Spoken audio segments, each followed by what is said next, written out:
대당서엽기 제8권 중인도 1개국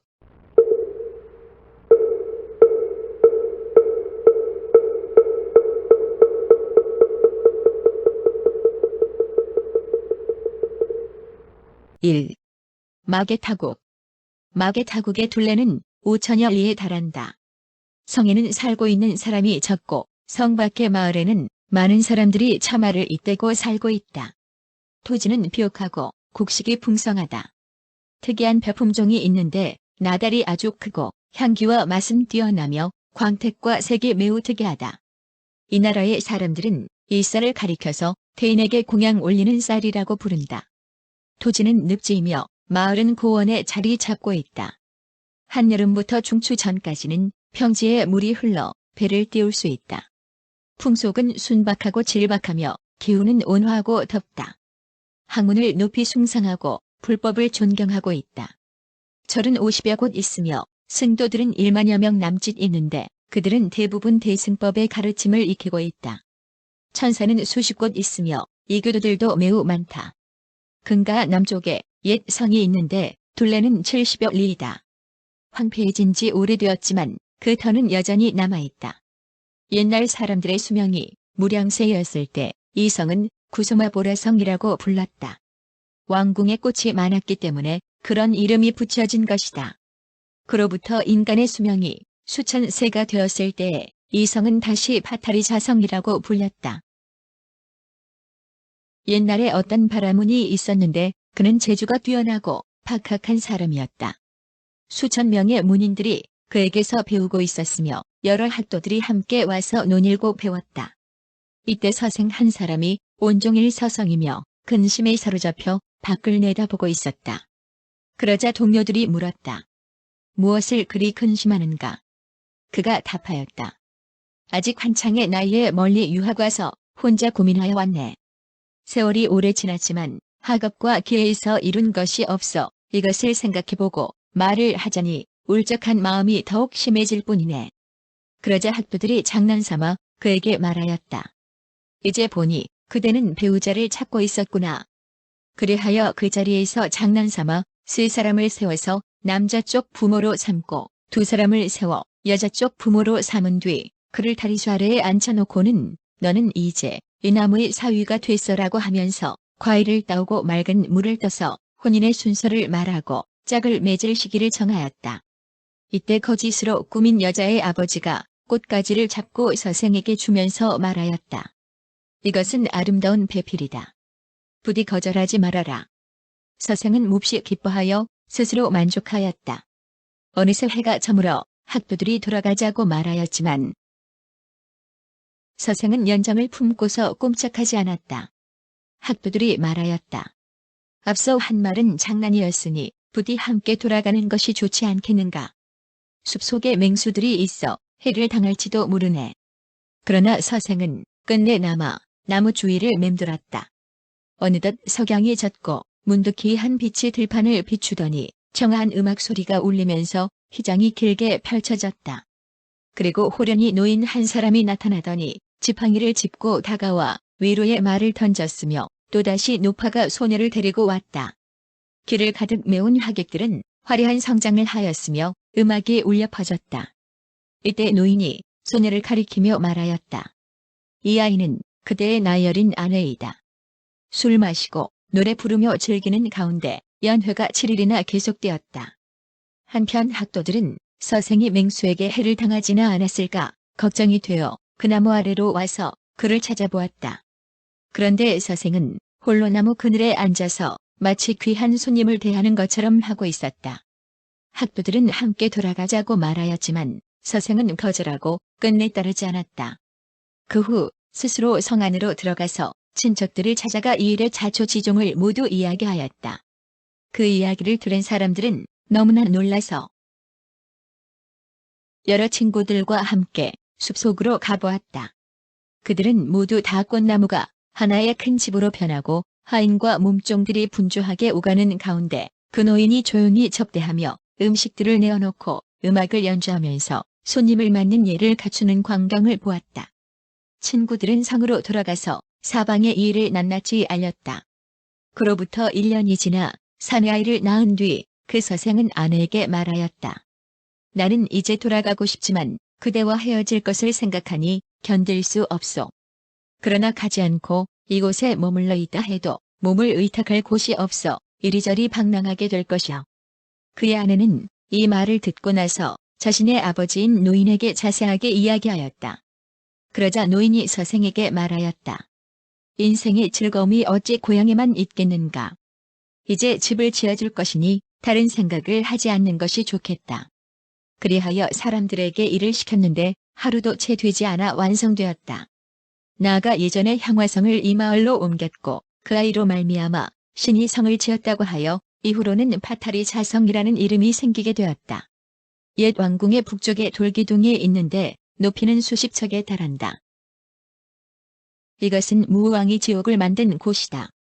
석가 열애께서 열반에 드신 후 100년째 되던 해에 아수가왕이 나왔는데 그는 빈비사라 왕의 증손이다. 아수가왕은 왕사성에서 파타리성으로 수도를 옮기고 외곽을 쌓아서 옛 성을 에워쌌다. 세월이 흘러 지금은 다만 옛 성이 터만 남았다. 가람과 천사와 솔도파에 남아있는 터는 수백 개이지만 지금 현존하고 있는 것은 두세 개에 지나지 않는다. 오직 옛궁의 북쪽 근가하에 임해 있는 곳의 작은 성 안에 처녀체의 집이 있다. 처음에 무왕이 왕위를 이은 뒤 그 행동거지가 매우 잔혹하여 곧 지옥을 세워서 온갖 중생들의 목숨을 해쳤다. 지옥의 주위를 둘러싼 울타리는 몹시 높고 험하며 망루가 불쑥 솟아있는 가운데 그 속에는 맹렬한 불길이 타오르는 커다란 화로와 쟁기, 날카로운 칼 등 온갖 고문하는 기구들을 두루 갖추고 있었다. 그리고 저승처럼 꾸며놓고서 흉악한 사람들을 불러 모아 그 지옥을 담당하도록 맡겼다. 처음에 나라의 법을 어긴 죄인들은 그 죄의 경중을 가리지 않고 모조리 도탄에 빠뜨렸다. 그 후 옥에서 고통을 겪도록 하고서 다시 구금한 뒤에 사륙하였다. 이렇게 해서 한 번 이곳에 온 자는 모두 죽여버렸으니 그들은 그대로 입을 다물게 된 거나 마찬가지여서 옥의 상황이 새어나가지 않았다. 그 당시 어떤 사문이 불법을 따르는 승가 대중에 들어온 지 오래지 않아서 마을을 다니며 거식을 하다가 우연히 옥문에 이르게 되었다. 그러자 흉악한 옥리가 그를 붙잡아다가 잔혹하게 죽이려고 하였다. 사문은 놀라 두려움에 떨면서 부처님께 예경하고 참여할 수 있기를 청하였다. 그러다 문득 어떤 사람이 묶인 채로 옥에 끌려와서 손발이 잘리고 사지가 찢겨 순식간에 온몸이 산산조각이 나는 것을 보고 말았다. 사문은 이런 광경을 보고 나서 깊은 슬픔과 애도하는 마음이 이러 무상관을 이루고 무학과를 증득하였다. 이때 옥졸이 말하였다. 이젠 내 놈이 죽을 차례다. 사문은 성과를 증득한 뒤라 마음이 삶과 죽음에 대해 평온해졌으므로 끓어오르는 가마 속에 들어가도 마치 맑은 무 속에 있는 커다란 연꽃 위에 앉은 듯하였다. 이 모습을 본 감옥의 주인이 크게 놀라 심부름꾼을 보내어 이 일을 왕에게 아뢰었다. 그러자 왕도 몸소 그 모습을 보려고 달려와서 신령스러운 조화를 깊이 찬탄하였다. 이때 감옥의 주인이 왕에게 말하였다. 왕께서도 이제 죽으셔야 합니다. 왕이 물었다. 그게 무슨 말이냐? 왕께서 일찍이 형옥을 감독하게 하시면서 말씀하시기를 감옥의 담안으로 들어온 자는 누구든지 죽여야 한다고 명하셨습니다. 설사 왕이 들어오셨다고 하여도 홀로 죽음을 벗어나는 일은 이치에 맞지 않습니다. 왕이 말하였다. 법이란 일단 한번 정해졌으면 다시 고칠 수 없는 일이다. 내가 일찍이 내린 영이 어찌 너라고 거기서 벗어나겠느냐. 너는 오래전부터 생명을 마구 다루었으니 그것은 도리어 나의 허물이다. 그리고 나서 옥졸에게 명하여 그를 커다란 화로 속으로 던져 넣게 하였다. 옥의 책임자가 죽자 왕은 감옥에서 나올 수 있었다. 이에 울타리를 허물고 구덩이를 메웠으며 감옥을 폐쇄하고 형벌을 관대하게 적용시켰다. 감옥의 남쪽으로 멀지 않은 곳에 솔도파가 있는데 그 기단은 기울고 허물어졌으며 오직 폭발의 형세만이 남았다. 옆에 장식은 보석으로 이루어져 있고 난간은 돌로 만들어져 있다. 이것이 바로 84,000 탑 가운데 하나이다. 무왕이 사람들을 시켜서 궁을 만들고서 그 속에 열의 사리 한 마를 안치하였는데 신령스러운 기적이 이따금 일어났으며 신비한 빛이 간간히 비쳤다. 무왕은 감옥을 폐쇄한 뒤 그노테 아라한을 만났다. 아라한은 왕의 근기에 따라 방편으로 잘 이끌었다. 왕이 나한에게 말하였다. 다행히 지난 세상의 복업으로 인하여 인간 가운데 가장 존귀한 자리에 오르게 되었습니다. 그러나 개탄스럽게도 이처럼 장애에 얽혀서 부처님의 교화를 만나지 못하였습니다. 이제 여러 탑들을 중수하여 열애의 유신 사리를 모시고자 합니다. 나한이 말하였다. 대왕께서 복덕의 힘으로 보이지 않은 수많은 정령들을 부리고 널리 바라는 마음으로 삼보를 두루 보호하려는 것은 바로 내가 원하는 바였으며 이제 바야흐로 그때가 왔습니다. 그리하여 이로 인하여 널리 헌토의 인연과 열애께서 무왕이 크게 불사를 일으킬 것이라고 기별하신 일 등을 설하였다. 무왕이 이 말을 듣고 크게 기뻐하였다. 그리하여 귀신들을 불러 모아서 영을 내렸다. 법왕께서 공덕으로 중생들을 이롭게 하시고 인도하심은 경사스러운 일이다. 나는 지난 세상의 선압으로 인하여 인간 가운데 가장 존귀한 자리에 오르게 되었으니 열애의 유신 사리를 거듭 공영하고자 한다. 이제 너희 귀신들은 한 마음으로 힘을 모아 선부주의 끝까지 수많은 사람으로 집을 채운 곳에는 부처님의 사리로서 탑을 세워야 한다. 그러니 나와 함께 마음을 다하여 이 일을 이룬다면 그 공은 너희들에게 돌아갈 것이다. 뛰어난 복의 이익을 어찌 혼자 갖고자 하겠느냐. 따라서 각각 일을 한 후에 명을 기다려야 할 것이다. 귀신들이 명을 받고서 자신들의 거처에 크게 불사를 일으켰다. 불사를 끝낸 뒤에 모두 와서 왕의 명을 청하였다. 무왕은 이미 8나라에서 세워진 솔도파들을 열고서 그 속에 들어있는 사리를 나누어 귀신들에게 부탁하였다. 그리고 나한에게 말하였다. 내가 바라는 것은 여러 곳에 동시에 사리를 안장하는 일입니다. 그렇지만 그런 바람을 갖고 있다 하더라도 일은 원하는 대로 이루어지지 않을 것입니다. 그러자 나한이 말하였다. 왕께서 귀신에게 명하신 기약한 날이 되면 해가 가려지는데 마치 그 모습이 손바닥과 같을 것입니다. 이때 사리를 안치하게 하면 될 것입니다. 왕이 이 뜻을 받들어서 귀신들에게 자세하게 알려주었다. 그날이 되자 무왕은 해가 비치는 광경을 자세하게 관찰하였다. 정오가 되자 나한이 신통력으로 손을 뻗쳐 해를 가렸다. 그러자 귀신들이 불사를 이룬 곳에서 모두 우러러본 뒤에 동시에 일을 마쳤다. 솔도파 옆으로 멀지 않은 곳에 정사가 있는데 그 속에 큰 돌이 있다. 열애께서 발로 밟으신 두 발자국은 또렷이 남아있는데 그 길이는 1척8촌, 너비는 6촌 남짓하다. 두 발자국에는 모두 바퀴무늬가 있으며 10개의 발가락에는 모두 꽃무늬가 들어있다. 물고기 모양이 선명하게 떠오르고 있으며 광명이 이따금 비춘다. 옛날 열애께서 정멸에 드시고자 북쪽 구시나성으로 가시면서 남쪽으로 마게타국을 돌아보셨는데 이 돌을 밟고서 아난에게 말씀하셨다. 나는 이제 마지막으로 이 발자국을 남긴다. 정멸을 앞두고 마게타를 돌아보는 것이니라. 100년 뒤에 무왕이라는 이가 있어서 세상을 다스리며 군림할 터인데 이 땅에 도읍을 세울 것이다. 그는 삼보를 널리 보호하며 수많은 귀신을 부릴 것이다.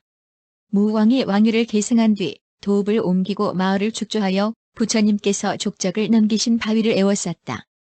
그리고 궁성과 가까운 위치였으므로 언제나 가까이 하며 공양을 올렸다. 후에 여러 나라의 왕들이 앞다투어 이 돌을 가지고 가려고 하였는데 비록 크지 않은 돌이었지만 사람들이 움직이지 못하였다. 근래에는 설상가 왕이 불법을 파괴하면서 마침내 돌이 있는 곳까지 와서 성스러운 족적을 파괴하고자 구멍을 뚫었다. 그러나 돌은 다시 본래의 모습으로 돌아왔고 무늬도 예전 그대로를 띠고 있었다. 이에 이 돌을 금가하에 던져버렸지만 이내 다시 본래의 곳으로 돌아왔다. 그 옆에 솔도파가 있는데 이것은 과거 네 분의 부처님께서 앉거나 거니시던 유적지이다. 부처님께서 족적을 남기신 정사 옆으로 멀지 않은 곳에 커다란 돌기둥이 있는데 높이는 30여 척이고 그곳에 쓰여진 기록들은 이지러져서 내용이 많이 빠져있다. 대충 살펴보면 무왕의 믿음의 뿌리는 굳고 올곧아서 선부주를 3번이나 불법 승에게 보시하였고 3번 온갖 진귀한 보배로 값을 치른 뒤에 다시 스스로 되섰다라고 하는데 거기에서 말하고 있는 대략은 이와 같다. 옛 궁의 북쪽에 커다란 석실이 있는데 외부는 마치 숭산과 같고 안의 너비는 수길에 달한다. 이것은 무왕이 출가한 동생을 위해 귀신을 시켜서 세운 것이다. 본래 무왕에게는 한 어머니에게서 태어난 동생이 있었는데 그의 이름은 마헤인타라라고 하였다. 귀족 출신이면서 건방지게 왕의 격식에 맞추어 옷을 입었고 후화스럽고 사치스러우며 방자하고 난폭하였기 때문에 많은 백성들이 그에게 원한을 품었다. 국사를 보필하는 원로들과 신하들은 왕에게 나아가 이 일을 간하였다. 왕의 교만한 동생이 위험을 부리는 것이 매우 극심합니다. 무릇 평등하게 다스리면 곧 국가는 통치되고 사람들이 화합하면 곧 군주가 평안합니다. 이것은 예로부터 전해 내려온 밝은 가르침으로 그 유래는 아주 오래되었습니다. 부디 국법에 의거하여 법을 집행하여 주소서. 그러자 무왕이 울면서 동생에게 말하였다. 나는 선조의 기업을 이어받아 모든 중생들을 보살피고 있다. 하물며 너는 나와 한 어머니에서 태어난 형제인데 어찌 은혜를 잊겠느냐. 일찍이 너를 바로 이끌지 않아서 이제 형법의 나락으로 너를 빠뜨리게 되었구나. 위로는 조상의 영혼에게 송구한 일이요 아래로는 대중들의 뜻에 쫓기고 있다. 그러자 마헤인타라는 머리를 조아리고 사죄하며 말하였다. 제 스스로 근신하여 행동하지 않은 까닭에 감히 나라의 법을 어겼습니다. 부디 재생의 기회를 베풀어 앞으로 7일간 여유를 주소서. 이에 깊은 방에 안치시키고 엄중하게 그를 지키게 하고 맛좋고 진귀한 음식을 넣어주고 그를 받드는 일에 조금도 어긋남이 없게 하였다. 그를 지키는 사람은 큰 소리로 왕의 동생에게 일러주었다. 하루가 지났습니다. 이제 6일이 남았습니다. 엿새째가 되자 마헤인타라는 깊은 근심과 두려움에 사로잡혀 거듭 온몸과 마음을 쏟아 마침내 과증을 얻었다. 그리하여 허공으로 날아올라 신령스러운 자취를 나타내며 이내 세속을 벗어나 멀리 깊은 계곡에 은거하였다. 그러자 무왕이 몸소 그곳으로 찾아가서 말하였다. 예전에는 나라의 법을 어겨서 엄한 형벌에 처하고자 하였는데 이렇게 그 마음을 맑게 하여 허공으로 날아올라 성과를 증득하였구나. 이제 죄 지은 것도 없어졌으니 나라로 돌아가는 것이 좋겠다. 동생이 말하였다. 예전에는 애욕의 그물에 끌려다니고 마음은 풍류와 여색을 쫓아다녔습니다. 그런데 이제 위태로운 성을 나오게 되었으니 마음은 산의 계곡에서 즐겁게 논일고 있습니다. 원하오니 인간 세상을 버리고 오래도록 골짜기에서 지내게 하여 주소서. 왕이 말하였다. 마음의 근심을 가라앉히는 것이 어찌 반드시 깊은 바위에서만 가능하겠느냐. 나는 너의 뜻에 따라 너를 위해 내 거처를 재어주리라. 그리고 나서 여러 귀신들에게 명을 내렸다. 나는 훗날 널리 진귀한 음식을 준비하고자 한다. 너희들은 모두 함께 내가 베푸는 잔치에 오도록 하라. 그때 각자 음식을 받을 상과 자리로 삼을 큰 돌을 가지고 와야 한다. 명을 받은 여러 신들은 약속한 날이 되자 모두 몰려들었다. 대중들이 모인 뒤에 왕이 신들에게 말하였다. 석좌를 종횡으로 쌓아 올려라. 그러면 이 일로 말미암아 힘들이지 않고도 석실을 만들 수 있으리라. 이에 신들이 명을 받들었는데 하루도 되지 않아 이를 모두 마쳤다. 그러자 무왕이 몸소 그곳으로 나아가 맞이하여 마헤인타라를 이사남자에 머물도록 청하였다. 옛 궁의 북쪽, 지옥의 남쪽에는 커다란 석조가 있다. 이것은 무왕이 귀신들을 시켜서 만들어 놓은 그릇인데 승가 대중에게 밥을 보시할 때 음식을 넣었던 것이다. 옛 궁의 서남쪽에 작은 돌산이 있는데 바위 계곡 주위로 수십 개의 석실이 있다. 이것은 무왕의 근호 등 여러 아라한들을 위하여 귀신들을 시켜서 지었다. 곁에는 오래된 대가 있는데 돌을 쌓아서 만든 기단이 지금도 남아있다. 찰랑거리는 연못에 물은 드맑고 눈부시며 거울처럼 깨끗하다. 이웃하는 나라나 먼 곳에 사는 사람들은 이 물을 성수로 여기고 있어서 만일 이 물을 마시거나 이 물에 몸을 씻으면 죄와 번뇌가 사라진다고 한다. 산의 서남쪽에 5개의 솔도파가 있다. 기단은 이미 무너졌지만 남은 터는 여전히 높다. 멀리서 이것을 바라보면 우뚝 솟은 것이 마치 구름과도 같다. 한 면이 각각 수백 보에 달하며 훗날의 사람은 이 위에 다시 작은 솔도파를 세웠다. 인도기에서는 이렇게 말하고 있다. 옛날 무왕이 84,000개의 솔도파를 세운 뒤에도 다퇴도에 열의 사리가 남았으므로 따로 5개의 솔도파를 세웠다. 그 모양은 다른 불솔도파에 비해 특이한데 신기한 기적이 간간히 일어나며 이 불솔도파는 열의 오분법신을 상징한다. 그런데 믿음이 없는 무리들이 그것을 훔치려고 서로 의논하며 말하였다. 옛날에 난타왕이 이 5개의 보물 창고를 세워 칠보를 저장해 두었다. 그 후 어떤 왕이 있었는데 그도 역시 돈독한 믿음을 지니고 있지 않았다. 그가 앞서 사람들이 의논하는 말을 듣고서 욕심이 극에 달하여 군사들을 일으켜서 몸소 그곳으로 가서 발굴하고자 하였다. 이때 지진이 일어나 산이 기울고 구름이 뒤덮여 해를 가렸다. 그리고 솔도파 속에서 커다란 소리가 뇌성처럼 울렸다. 그러자 병졸들은 쓰러졌고 코끼리와 말들은 놀라서 달아나 버렸다. 이후부터 함부로 훔치려고 덤벼드는 일이 없어졌다. 어떤 사람들은 대중들의 의견이 분분하였지만 아직 확실하게 단정을 내릴 수는 없다고 말한다. 옛날에 기록된 것에 의거하면 그 진실한 점을 믿을 수 있을 것이다. 옛 성이 동남쪽에 굴타라마 승가람이 있는데 이것도 무왕이 세운 것이다. 무왕이 처음 불법을 믿으면서 모든 법도에 맞추어 이절을 건립하고 선의 종자를 심기 위해 1000명의 승려를 불러 모으고 성 속의 두 무리에게 4가지 물건을 널리 공양하고 생활도구들을 두루 베풀었다고 한다. 기울고 훼손된 지 이미 오래되었지만 기단의 터는 여전히 남아있다. 절 옆에 커다란 솔도파가 있는데 이름은 아마라카라고 하며 이것은 인도에서 나는 약과의 이름이다. 무왕이 병에 걸린 지 오래되어 이제 더 이상 목숨을 보존하기 어려움을 알고서 진귀한 제보를 널리 베풀어 복전을 닦고자 하였다. 그런데 정치를 맡은 권신들이 경계하면서 왕의 뜻을 따르려 하지 않았다. 그 후 식사를 할 때 아마라과를 먹지 않고 남겨두고서 이것을 가지고 만지작거리다 보니 반쯤 물러 터졌다.